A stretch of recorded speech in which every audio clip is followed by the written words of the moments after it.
Look, I'm really pleased that we've been able to build on the 2016 strategy, and the government's really been dedicated to trying to keep our families and our communities safe every day since we've been elected. And for a number of years, obviously the Prime Minister and I have worked very closely together to keep our country safe, our borders secure.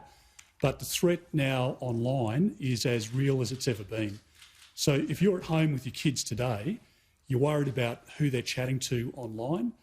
And if you're in a small business, you're worried that the next email that you click on may have a link to some ransomware. Or if you're in government, if you're running an energy retailer, you're worried about the threat of a state-based actor, or you're worried about somebody who may have malicious intent. And the reality is that all of us are spending more and more time online. So we need to have a strategy as a country to deal effectively with the threat. We wouldn't allow our kids to go down to the park knowing that they were talking to a paedophile in that local park. Why would we allow our kids to do that online?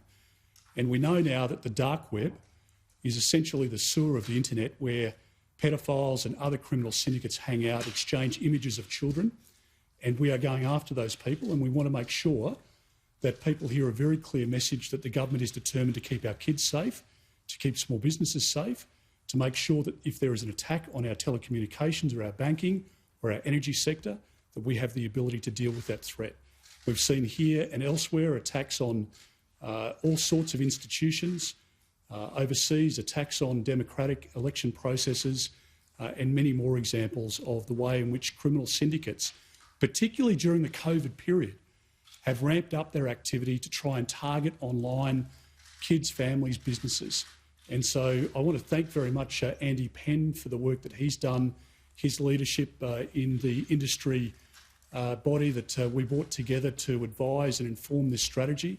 It was a collective of probably the smartest minds that we could bring together to assist us in putting the strategy together. There's obviously been an enormous amount of work done by the Department of Defence, and I thank the Minister, Linda Reynolds, very sincerely, and similarly with Paul Fletcher, the Minister for Communications. But across government, we've really worked hard day and night to come up with this strategy. It's a $1.67 billion strategy over the course of the next decade that will help keep Australians safe online. Importantly today, we're announcing that we're going to have an extra 100 cyber detectives hunting down these criminal syndicates that are targeting our children online. The stories that we hear from our investigators are quite overwhelming, and the attacks now that we're seeing on all sorts of businesses but families as well, what should be a safe environment is not for many families, and we want to make that safe through this investment strategy, through this cyber strategy, and I'm very pleased that we're able to launch it today.